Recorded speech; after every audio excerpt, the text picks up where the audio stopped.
Assalamualaikum warahmatullahi wabarakatuh. Kembali lagi di channel KM Story. Pada kisah kali ini Mimin ada sebuah kisah nyata yang ditulis oleh Om Jaya Kusuma. Cerita ini diberi judul Akibat Buang Pembalut Sembarangan, Kisah dari Hutan Mata Kucing. Seperti biasa, tidak pernah lupa Mimin mendoakan sahabat pendengar sehat selalu dan dilimpahkan rezekinya. Amin ya rabbal alamin. Dan jangan lupa untuk selalu mendukung channel ini dengan cara like, komen, dan subscribe. Terima kasih.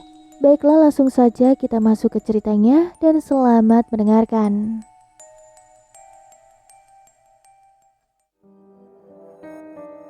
Hutan Mata Kucing adalah sebuah hutan yang terletak di Pulau Batam. Pada tahun 2000 atau 2001, terjadi sebuah peristiwa besar. Hilangnya seorang karyawati salah satu perusahaan di kawasan industri MK. Kejadian ini pada saat itu menjadi topik utama di beberapa media yang ada di Pulau Batam. Aku yang saat itu masih menjadi karyawan sebuah PT di kawasan industri dan juga merupakan aktivis majelis taklim, terlibat langsung dalam pencarian orang hilang di kawasan hutan Mata Kucing. Kejadian ini berawal dari sebuah acara gabungan semua majelis taklim dari beberapa PT yang ada di kawasan industri. Saat itu aku sebagai salah satu bagian panitia dari penyelenggaraan tadabur alam dan musabah diri. Setelah melalui rapat antar pengurus dan perwakilan dari beberapa PT yang tergabung, maka dipilihlah hutan Mata Kucing untuk tempat penyelenggaraan acara. Setelah semua siap dan semua peserta berkumpul yang kurang lebih berjumlah 50 orang, kami pun berangkat. Hingga pukul 11 siang kami sudah berada di lokasi di kawasan hutan yang sudah ditentukan tempatnya oleh tim survei. Kami segera menyiapkan segalanya, dari memasang tenda dan juga memasang untuk konsumsi semua peserta. Tak terasa waktu berlalu, malam pun tiba.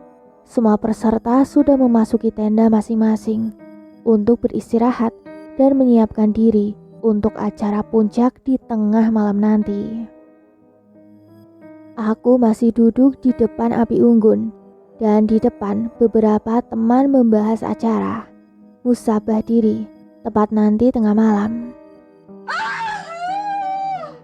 Tiba-tiba terdengar suara teriakan dari barisan tenda putri, suara jeritan dan meminta tolong. Aku dan beberapa teman spontan berdiri dan setengah berlari menghampiri arah suara. Depan tenda putri ada beberapa orang berhamburan keluar dari tenda. "Mas, tolong mas, di dalam ada ular," kata seorang peserta. "Hati-hati semuanya dan kosongkan tenda," jawabku. Setelah itu aku berjalan perlahan dan memasuki tenda itu. Di sudut tenda, mataku tertuju pada sosok hitam yang melingkar di sudut tenda. Kepala ular itu bersembunyi di balik tubuhnya yang sedang melingkar. Hanya lidahnya yang menjulur keluar masuk. Aku dengan temanku Yasir mencoba untuk mengusik ular itu dengan dahan pohon yang lumayan besar. Ular itu hanya diam tidak bereaksi. Sesaat kemudian, Yasir hendak mengambil potongan kayu bakar yang masih menyala untuk mengusir ular itu. Ketika dia keluar, "Astagfirullah," batinku. Ular itu bergerak dan yang membuat aku terkesima, ular itu hanya separuh badannya, tanpa ekor. Di atas kepalanya memancarkan cahaya yang berasal dari sebuah batu kecil yang menempel di kepalanya. Ketika aku menoleh ke arah Yasir temanku yang datang membawa kayu yang menyala, dan saat aku kembali melihat pada posisi ular itu berada, ternyata ular itu sudah tidak ada, hanya dalam sekejap menghilang. Mana ularnya, Mas? Tanya Yasir. Aku pun menjawab, Sudah pergi. sambil mengajaknya keluar tenda dan mengatakan pada semua regu putri bahwa kondisi sudah aman. Hanya saja pikiranku yang berkecambuk. Kemana perginya ular itu? Tengah malam, acara musabah diri mulai dilakukan. Setelah tausiah dari salah seorang pimpinan pondok pesantren yang kami undang selesai, aku mengantar Pak Kiai itu ke tepi jalan dengan beberapa temanku. Sampainya di tepi jalan, dan setelah aku menyalaminya, sang Kiai berbisik kepadaku dalam bahasa daerah, karena sama-sama berasal dari daerah yang sama, yang artinya, Hati-hati dan suruh anak-anak banyak berzikir mengingat Allah. pesannya sebelum pergi meninggalkan lokasi. Aku menganggukkan kepala. Ada apa ini sebenarnya? Pikirku, aku dengan beberapa teman kembali ke perkemahan sambil terus berpikir tentang kemunculan seekor ular buntung dan pesan Pak Kiai. Aku kembali duduk di depan api unggun bersama teman-teman. Tiba-tiba aku dikagetkan dengan suara perempuan menangis dan gak begitu lama tertawa cekikikan.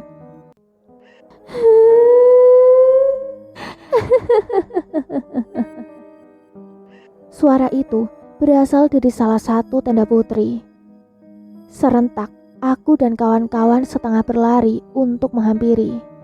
Sesampainya di depan tenda putri, salah satu peserta tengah mengacak-acak rambutnya sendiri sambil tertawa. Beberapa temannya sudah menepi karena ketakutan. Salah satu temanku bernama Nandi mendekatinya sambil mulutnya komat-kamit. Sebut saja perempuan itu bernama Mira. Dia melihat Nandi menghampiri, matanya mendelik. Mau apa kamu? Aku juga bisa. Apa yang kamu baca? Katanya sambil ikut membaca apa yang dibaca oleh Nandi. Seketika wajah Nandi pucat dan mundur. Para peserta semakin ramai berkumpul mengelilingi Mira. Dan aku langsung berbicara. Teman-teman sekalian, mari kita sama-sama berdoa dan membaca surat apapun yang bisa. Semua langsung melakukan apa yang aku sarankan. Tiba-tiba Mira berdiri, salah satu tangannya ke belakang, dan tangan kanan seakan memegang tongkat dengan tubuh bungkuk dan berkata, "Kalian datang ke tempat kami, harus jaga sopan santun, jaga omongan, dan jaga perilaku. Menurut kalian ini hutan, tapi untuk bangsa kami, ini adalah tempat tinggal kami." Setelah itu Mira langsung ambruk dan tidak sadarkan diri. Win, yang saat itu sedang menyadarkan Mira, tiba-tiba berdiri, matanya terpejam dan menari. Beberapa temannya melakukan hal yang sama. Aku dan beberapa panitia lainnya langsung kaget dan bingung. Wah, bahaya ini. Bisa-bisa kesurupan massal. Batinku, dan meminta Yasir untuk mengingatkan peserta lain untuk berzikir. Saat itu aku benar-benar bingung di tengah hutan dengan kondisi yang mencekam. Aku berbisik sama ketua panitia untuk takbir bersama-sama. Di tengah hutan, takbir bergema dari semua peserta. Suaranya semakin keras. Allahu Akbar, Allahu Akbar, Allahu Akbar. Mungkin ada sekitar 1 jam kami takbir. Dan alhamdulillah, peserta yang kesurupan dan menari semuanya jatuh lunglai. Setelah suasana mulai mereda, kami dari pihak panitia tidak ingin mengambil resiko dan memutuskan untuk mengakhiri acara dan berkemah saat itu juga. Setelah semua perlengkapan sudah dikemas dan berkumpul untuk keluar dari hutan, aku meminta pada setiap ketua grup untuk mengabsen semua anggotanya dan hasilnya lengkap. Lalu kita bersiap untuk berjalan keluar dari hutan. Namun, tiba-tiba Win berbicara. "Ntar dulu mas, kita nunggu Imas sama Rumi lagi kebelet," Oh, oke, kita tunggu mereka. jawabku. Beberapa saat ditunggu, mereka tidak muncul-muncul. Lalu Yasir dan Aji berinisiatif mengantar Win untuk menjemput mereka. Berbekal lampu senter, mereka berjalan ke arah kamar mandi yang kami buat. Dan... Mas, tolong mas!" teriak Win. Yasir dan Aji menghampiri. Bang Jaya, cepet kesini bang. Aku langsung berlari menghampiri. Dan tampak Rumi tergeletak tidak sadarkan diri. Imas kemana? Tanyaku, kawan-kawan hanya menggeleng. Imas hilang. Gumanku, malam itu suasana semakin panik dengan hilangnya Imas. Setelah membopong tubuh Rumi yang pingsan dan membawanya ke tempat yang lebih aman, juga beberapa peserta putri berusaha menyadarkan Rumi. Selang beberapa lama Rumi siuman. Dia langsung menangis dengan menutupi wajahnya, memakai kedua telapak tangannya. Aku dan beberapa teman sebagai panitia mengambil kesimpulan untuk memulangkan secepatnya peserta putri dan peserta laki-laki, serta memberikan pilihan untuk yang bersedia mencari Imas. Aku, Nandi, Aji, Karto, dan Bejo. Setelah semua peserta sampai di tepi jalan dan menaiki bis itu berjalan meninggalkan kami berlima di pinggir jalan tepi hutan. Aku mengecek semua lampu senter dan peralatan lainnya. Setelah semuanya siap dan sebelum melangkah memasuki hutan mata kucing, kami berdoa bersama, meminta kepada Tuhan untuk keselamatan kami dalam pencarian Imas malam itu. Aku berjalan paling depan. Di belakangku Aji dan Karto, Nandi dan Bejo di posisi belakang. Bekas perkemahan sudah kami lewati dan sampai di tempat di mana Rumi ditemukan pingsan. Lampu senter kami mengitari semua tempat. Yang ada hanya semak belukar dan hitamnya malam. Lalu terdengar suara kerasak rusuk di semak-semak. Dengan cepat lampu senter kami arahkan pada asal suara. Tapi tidak ada apapun di sana. Setelah mengitari tempat itu, kami tidak dapat menemukan Imas. Kami sudah merasa kelelahan, juga terbatas dengan penerangan. Akhirnya kami putuskan untuk kembali ke tempat semula, di mana nyala api unggun masih membara. Kami kembali menghidupkan api unggun sambil menunggu pagi datang. Bejo membuka tas ranselnya, mengambil lipatan tikar dan menggelarnya. Sudahlah, ayo kita tidur dulu, kata Bejo sambil menguap dan merebahkan tubuhnya. Akhirnya kami berlima tertidur di tengah hutan.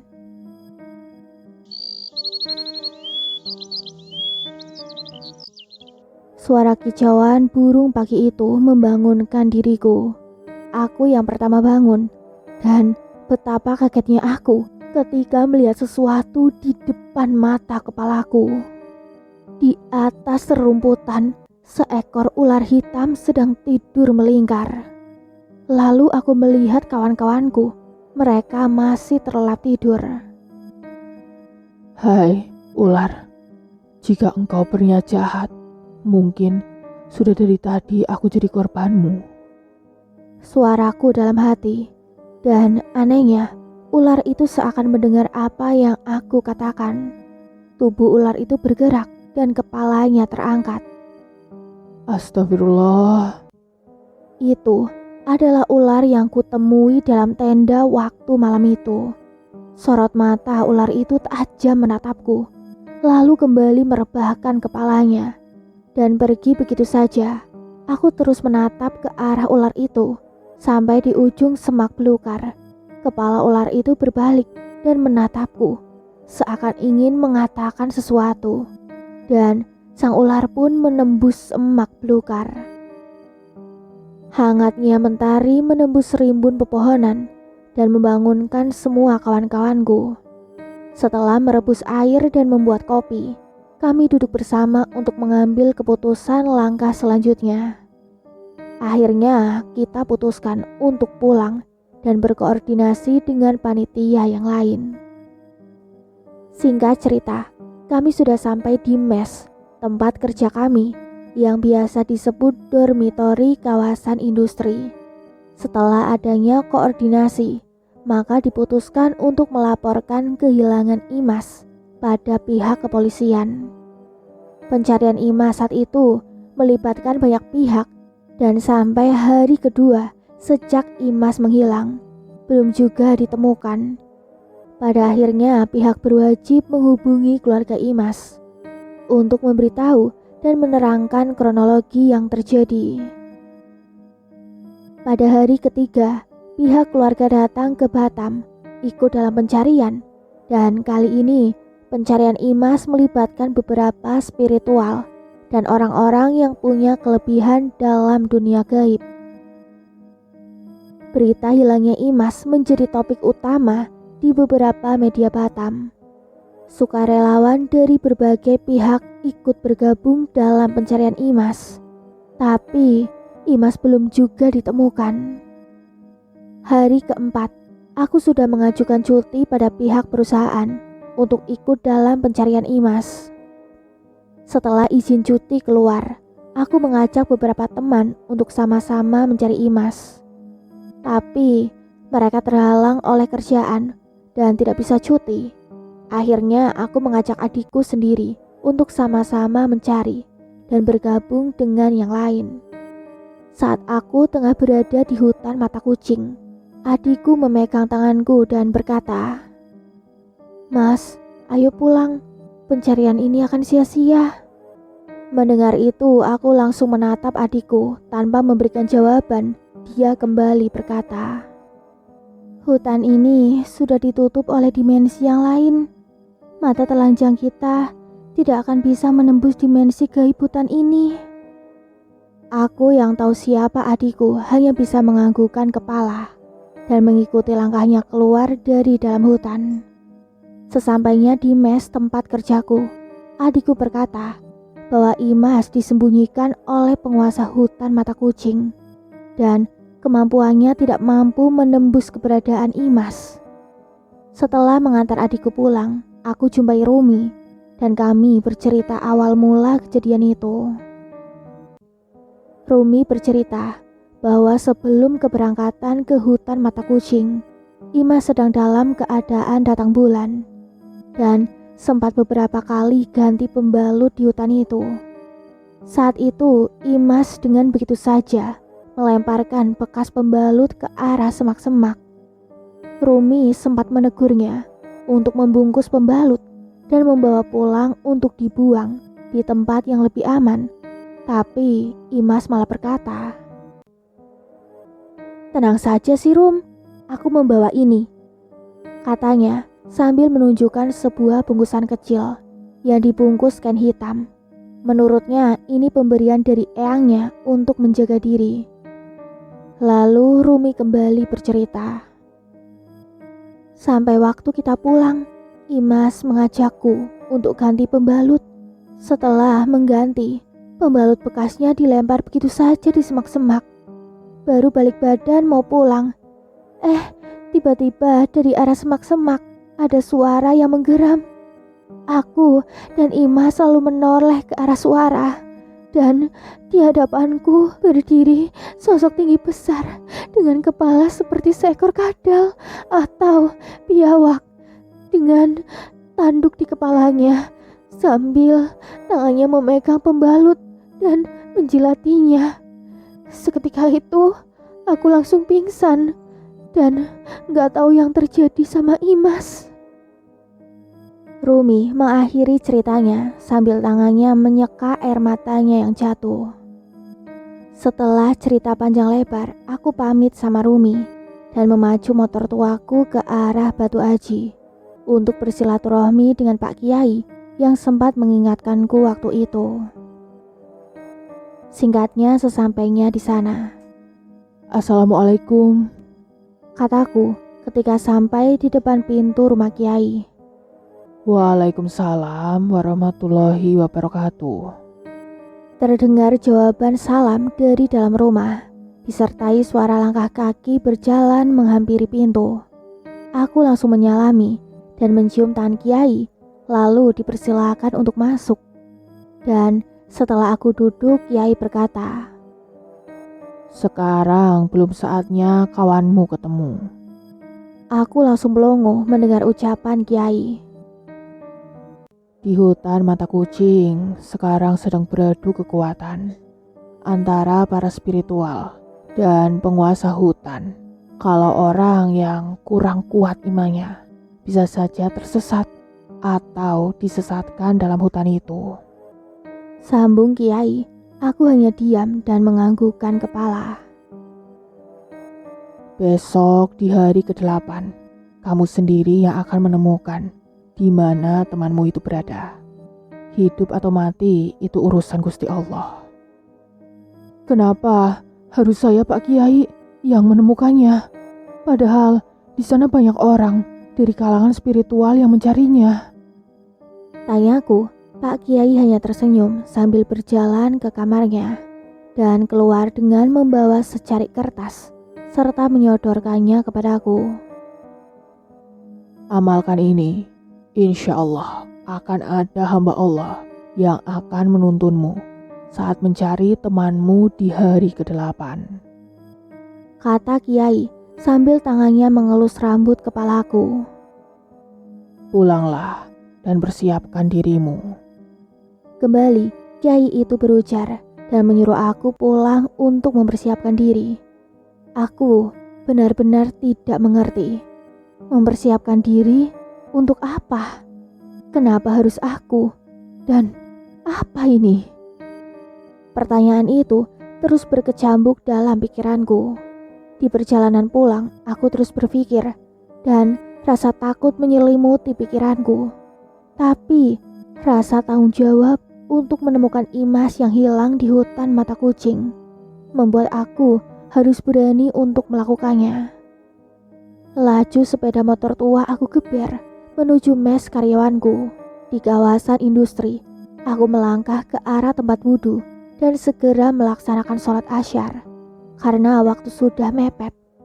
Masjid saat itu begitu lenggang. Hanya ada 1-2 orang, entah dari mana datangnya. Tiba-tiba aku dihampiri seorang kakek-kakek dengan jenggot yang panjang sampai ke dada. Perasaanku tadi, aku tidak melihatnya. Batinku, Baru selesai sholat, nak. tanya sang kakek sambil matanya menatapku dari ujung rambut sampai ke kaki. Iya, kek. Jawabku seraya menjabat tangan serta menciumnya. Kakek lihat, ada yang mengikutimu, nak. Ujar sang kakek. Refleks aku menengok ke belakang, tapi tidak ada siapa-siapa. Enggak kok, kek. Dari tadi saya sendiri. Jawabku polos dan kakek itu tersenyum. Sini, nak. Kita ngobrol di sini sambil menunggu waktu maghrib. Ujar si kakek sambil berjalan ke sudut masjid. Aku pun mengikutinya dari belakang. Lalu kita sama-sama duduk saling berhadapan. Kakek lihat, ada yang mengikutimu. Tapi dia bukan dari leluhurmu. Dia ingin ikut bersamamu. Dia itu leluhur dari kawanmu yang hilang di hutan mata kucing. Aku mendengar itu hanya melongo. Kok kakek tahu dengan temanku yang hilang? Dia yang mengikutimu yang bercerita. Aku kembali terdiam. Maaf ya, kek. Ini sebenarnya ada apa? Kenapa saya harus terlibat dalam hal yang tidak bisa saya cerna dengan logika, kek? Aku kembali bertanya. Sebelum kawan kamu hilang, dia diberi Azimah oleh kakeknya. Dan yang menjaga Azimah itu adalah leluhurnya. Saat ini leluhur dari kawanmu meminta bantuanmu untuk menemukan garis keturunannya. Lalu kenapa harus saya, kek? Pancaran dari hatimu, tanggung jawabmu, juga rasa kepedulian, dan satu hal yang tidak bisa kakek sebutkan. Mungkin kamu yang lebih tahu apa yang sering kolbumu dawamkan. Ungkap kakek tua. Aku hanya diam dan tidak ingin membahasnya. Karena speaker masjid sudah mulai terdengar suara mengaji, hingga percakapan itu terhenti. Assalamualaikum Mas Jaya. Waalaikumsalam. Bidin, siap-siap mau azan nih. Sambil menoleh pada Bidin yang baru datang dari tempat wudhu. Iya mas, ini sudah hampir tiba waktunya. Sendirian aja mas? Tanya Bidin. Hah? Enggak ah, aku berdua kok sama... Belum selesai menjawab, Bidin sudah ngomong lagi. Dari tadi saya lihat Mas Jaya sendirian kok. Saya pikir lagi zikir karena terlihat komat kamit. Aku hanya diam. Jadi kakek yang tadi, Bidin tidak melihatnya. Ada apa dengan diriku? Aku mengalami hal-hal di luar akal sehat. Batinku. Gema azan berkumandang. Setelah menyelesaikan sholat berjamaah, aku langsung menuju dormitori atau mes. Sehabis isya, aku main ke mes adikku untuk mengajaknya besok pagi mencari Imas. Assalamualaikum Mul, Mulyani. Waalaikumsalam. Mas, ayo masuk. Sambil menyalamiku. Besok masuk apa Mul? Besok aku masuk pagi mas, jawab adikku sambil menyodorkan segelas kopi. Oh, kirain masuk siang. Enggak mas, masuk pagi. Emang ada apa mas? Tadinya Mas mau ajak kamu buat cari Imas di hutan mata kucing. Jawabku sambil menyeruput kopi hitam. Duh, maaf ya mas, aku gak bisa nemenin. Tapi tenang aja mas, aku lihat ada yang ikut mas loh, energinya positif. Hanya saja dia sedang muram, mungkin karena kehilangan cucu atau cicitnya yang disayang. Kata adikku sambil senyum-senyum. Dih, apa maksudmu sih Mul? Tanyaku penasaran dan ingin tahu. Adikku yang memang dikaruniai kelebihan dengan hal-hal gaib kembali berujar. Mas itu diikuti oleh Nyai Kumala Srimpi. Hah? Siapa itu? Nyai Kumala Mul? Nyai Kumala adalah makhluk astral yang selama ini menjaga Imas. Sempat terjadi pertempuran antara Nyai Kumala dan penguasa hutan. Mungkin karena kalah kekuatan. Dan pada akhirnya Nyai Kumala mencari sosok untuk bisa membantu dia untuk menemukan Imas. Mas mau tahu kenapa dia memilih dan mengikuti Mas? Aku mengangguk tanpa berkata. Karena diam-diam Imas itu suka sama Mas. Waduh. Gumanku. Aku pun terlibat obrolan dengan adikku, juga perihal pertemuanku dengan sosok kakek di masjid tadi. Gimana pandanganmu Mul tentang sosok kakek-kakek yang aku ceritakan? Cucu yang paling disayang oleh nenek kita adalah Mas. Kakek yang Mas jumpai di masjid adalah leluhur dari keluarga kita yang memang akan menjaga keturunan yang disayang setelah nenek kita tiada. Kakek itu bernama Wangsa Direja. Pernah beberapa kali menemuiku dalam wujud yang lain. Jawab adikku panjang lebar. Emang wujudnya apa, Mul? Ah, sudahlah, jangan dibahas. Mending minum aja tuh kopinya, ntar keburu dingin lagi. Hari telah menjelang sore. Aku masih berada di dalam kawasan hutan Mata Kucing. Hutan yang berbukit telah aku jelajahi hingga sampai di sebuah ujung dan persimpangan. Ini kalau aku ke kiri, aku akan keluar di hutan sebelah dam Muka Kucing. Muka Kucing adalah kawasan industri.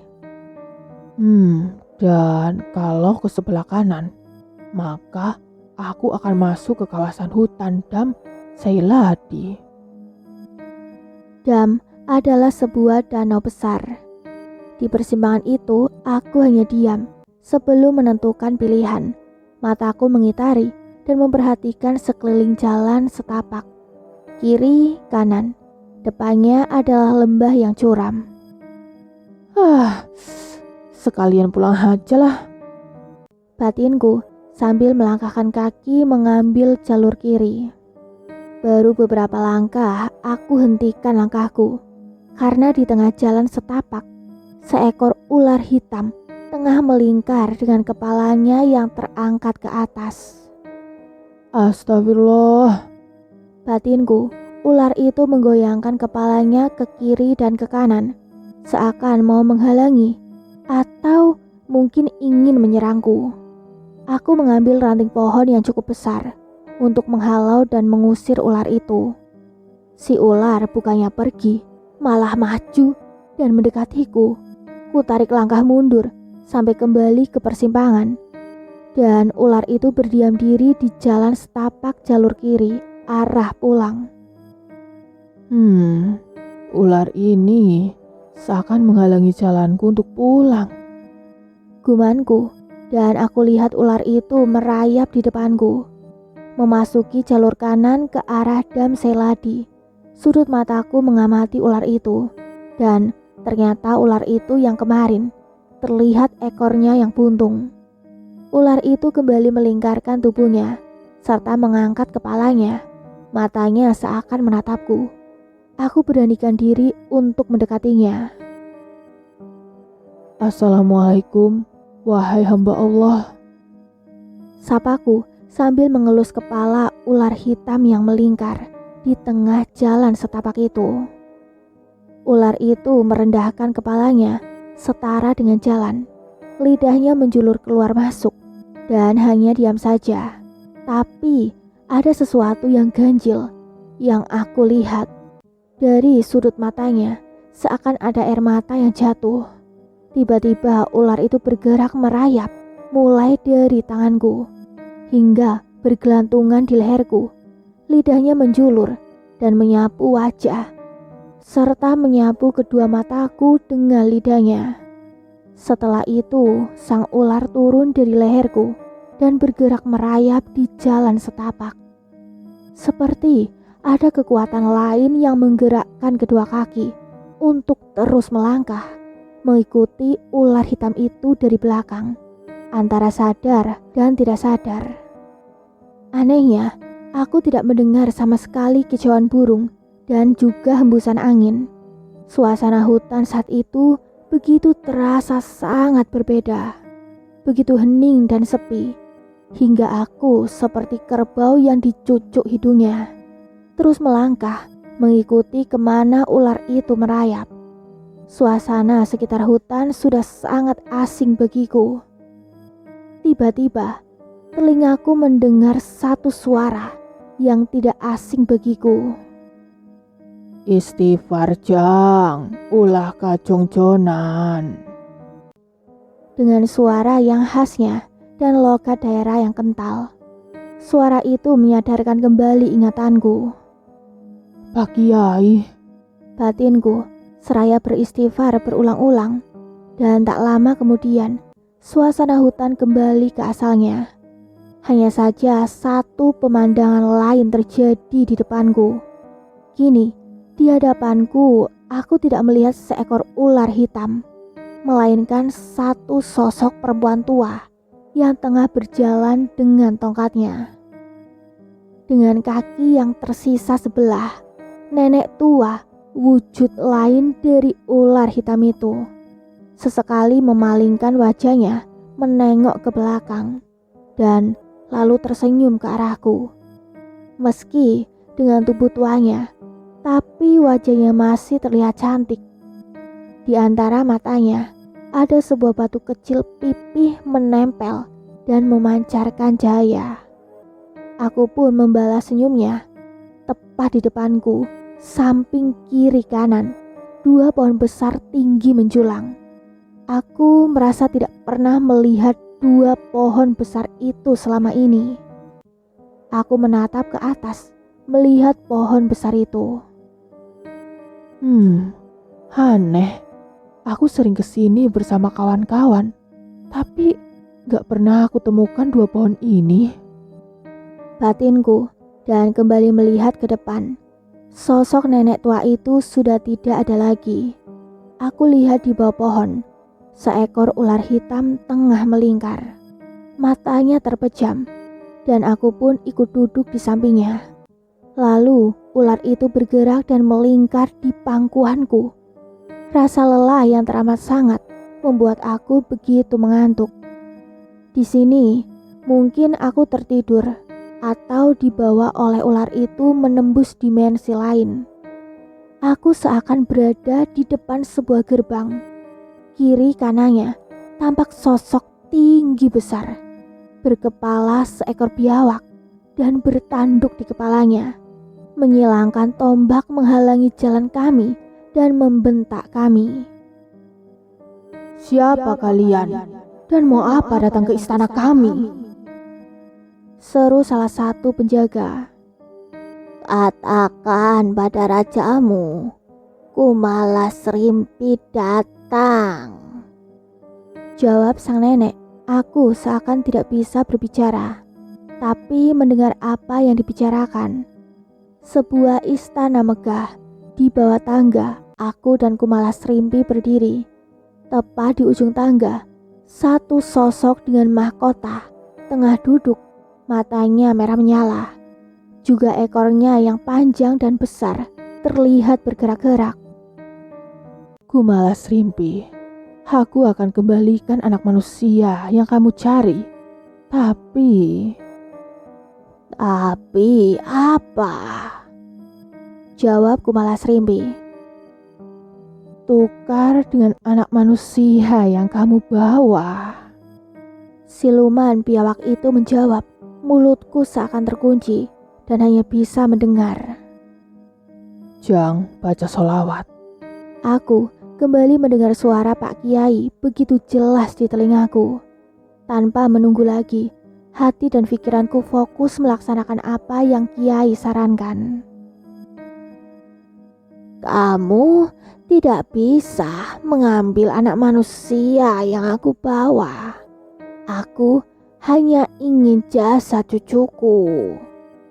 Suara nenek Srimpi nyaring terdengar. Siluman biawak menjawab. Ambillah kalau kamu bisa. Suaranya menggelegar. Para pengawal dari siluman biawak sudah berdatangan dan mengepung kami berdua.